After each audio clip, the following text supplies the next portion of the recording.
மல்லியப்பூ பூத்திருக்கு, அது மழையில் நனைஞ்சிருக்கு.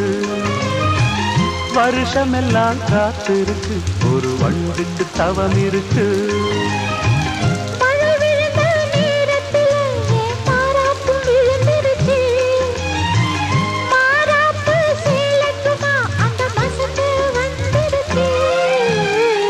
மல்லியப்பூ பூத்திருக்கு, அது மழையில் நனைஞ்சிருக்கு.